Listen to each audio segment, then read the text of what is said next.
बोलो भगवान श्री रामचंद्र जी महाराज की जय। श्री राम जी ने परशुराम जी को बारंबार मुनि और विप्र कहा तो वे क्रोध की हंसी हंसकर बोले, तू भी भाई के समान टेढ़ा है।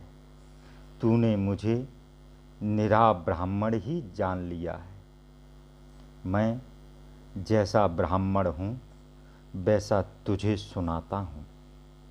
मेरे धनुष को, श्रुवा बाण को आहुत और मेरे कोप को महाप्रचंड अग्नि जानो। चतुरंगनी सेना, सुंदर समिधाएं हैं। उसमें बड़े बड़े राजा आकर बलि के पशु हुए हैं। मैंने इसी कुठार से काट काट कर उनका बलिदान किया है। ऐसे समर यज्ञ मैंने करोड़ों किए हैं। मेरा स्वभाव तुझको मालूम नहीं है। इसी से ब्राह्मण के धोखे में निरादर करके बातें कर रहा है। धनुष तोड़ने से तेरा अहंकार बहुत बढ़ गया है कि मैं ही हूँ, मानो संसार को जीतकर मेरे सामने खड़ा है। श्री राम जी ने कहा, हे मुनि, विचार कर बोलिए। आपका क्रोध बहुत अधिक है और हमारी भूल छोटी सी है। हाथ से छूते ही पुराना धनुष टूट गया। मैं किस कारण अभिमान करूं? हे भृगुनाथ, यदि आपको ब्राह्मण कहकर हम निरादर करते हैं तो सत्य सुनिए। संसार में ऐसा कौन योद्धा है जिसके डर से हम सिर झुकावें? देवता, दानव, राजा और अनेक योद्धा वे चाहें बल में हमारे समान हो, चाहें अधिक बलवान हो। यदि हमको कोई रण में बुलावे तो वह चाहे काल ही क्यों न हो, हम उनके साथ सुख से युद्ध करेंगे। क्षत्रिय का शरीर धरकर जो युद्ध में डर गया, उस नीच ने अपने कुल को कलंक लगा लिया। मैं अपना स्वभाव कहता हूँ, कुल की बड़ाई नहीं करता कि रघुवंशी रण में काल से भी नहीं डरते।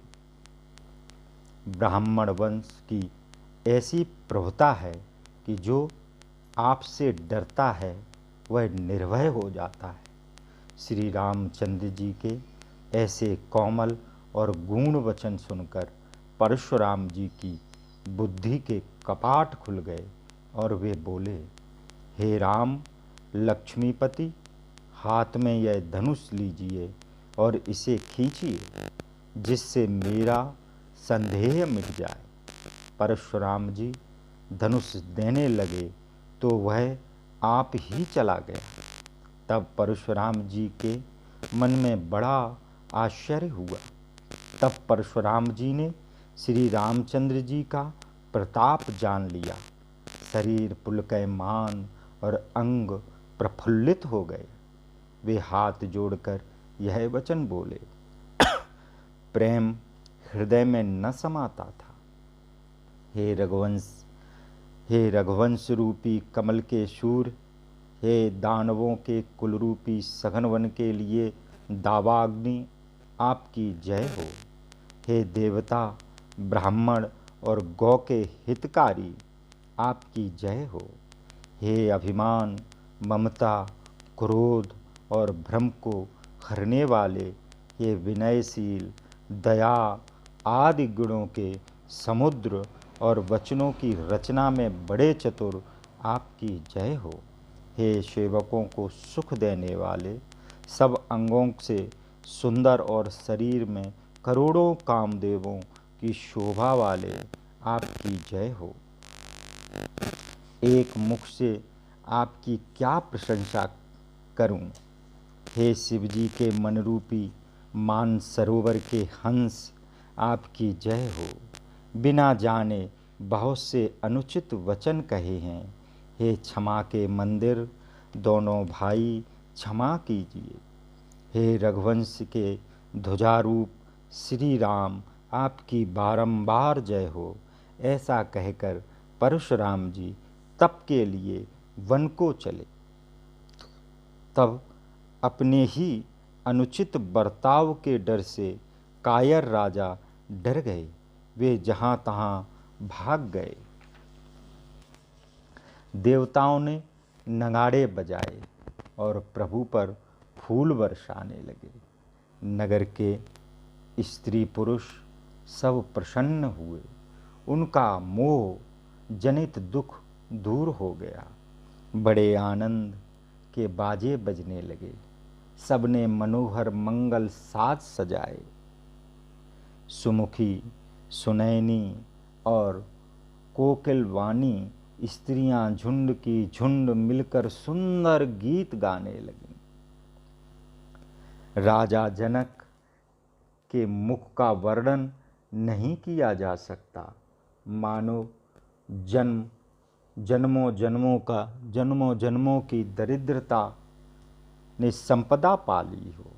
भय दूर हो जाने से सीता जी ऐसी सुखी हुईं जैसे चंद्रमा के उदय होने से चकोर की कन्या सुखी हो जाती है। जनक जी ने विश्वामित्र जी को प्रणाम किया और कहा, हे प्रभु, आपकी ही दया से राम जी ने धनुष तोड़ा है।